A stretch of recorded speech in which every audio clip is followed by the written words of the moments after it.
हदीस पाक का मफ़हूम है, हदीस कुदसी में आता है कि अल्लाह ताला इरशाद एक तेरी चाहत है और एक तू करेगा जो है तेरी चाहत तो मैं तुझसे छीन लूंगा तेरी चाहत, अगर तू करेगा जो है मेरी चाहत तो मैं तुझे दूंगा जो है तेरी चाहत, लेकिन होगा वही। अब इस हदीस को वाज़ेह करके बताती हूँ।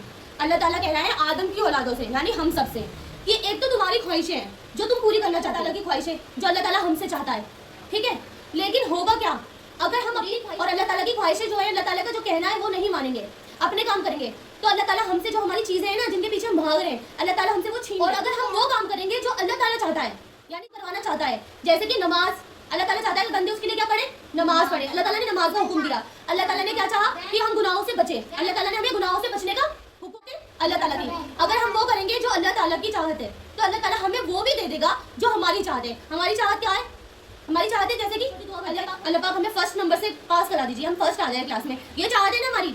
अगर हम अल्लाह ताला के हुक्म को मानेंगे तो अल्लाह ताला हमारे वो काम खुद ब खुद कर देगा, यानी उस काम में हमारी खुद ब खुद आसानी हो जाए। कामयाब होना चाहते हैं, हम चाहते हैं अल्लाह पाक हमारे माँ बाप को हमेशा सलामत रखे, हम ये चाहते हैं ना, चाहते ही नहीं चाहते, लेकिन ये जब होगा अल्लाह ताला क्या कह रहा है, ये जब होगा जब तुम अल्लाह की चाहत को पूरी करोगे, और जब तुम अगर अपनी चाहतें पूरी करने में लग जाओगे अल्लाह तुम्हारी सारी चाहतें छीन लेगा, तुम्हें कुछ भी नहीं मिलेगा, खाली हाथ रह जाओगे। आखिर में क्या करना पड़ेगा, जब अल्लाह ताला हमारी चाहत छीन लेगा तुम ठोकर खा के अल्लाह के पास ही जाएंगे, जाहिर सी बात है, जब हमारे पास कुछ बचेगा ही नहीं खोने के लिए तो हम अल्लाह के पास ही जाएंगे ना।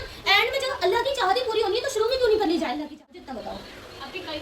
5 वक्त की आप सबको पता है नमाज क्या है, फर्ज है मोमिन पर। नमाज एक ऐसी चीज़ है बच्चों जो मौत की हालत में भी माफ नहीं है, कि इंसान को मौत आ रही है ना तो भी वो बेड पे पड़े पड़े किसी भी हाल में नमाज पढ़े। नमाज ऐसी चीज़ है जो मरने की हालत में भी माफ नहीं है। तो हम तो अच्छे खासे हट्टे कट्टे, देखो मैं बताऊं, नींद यानी हम अपनी होश में नहीं है तो बेहोशी की तारीफ में जो है नमाज माफ हो जाएगी क्योंकि हमें होश ही नहीं था।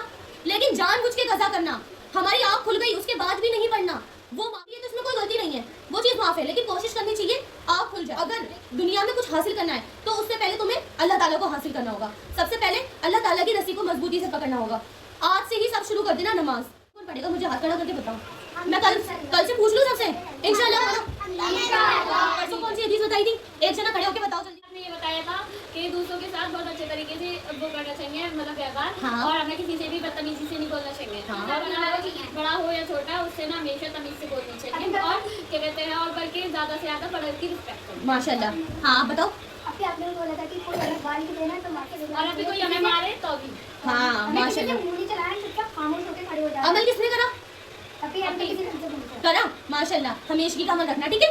अल्लाह ताला कहने सुनने से ज़्यादा अमल की तौफीक अता फरमाए। 4 हदीस बताई है मैंने, वो मैं कल सुनूंगी, इसी तरह याद कर लेना। दुरूद पढ़ो।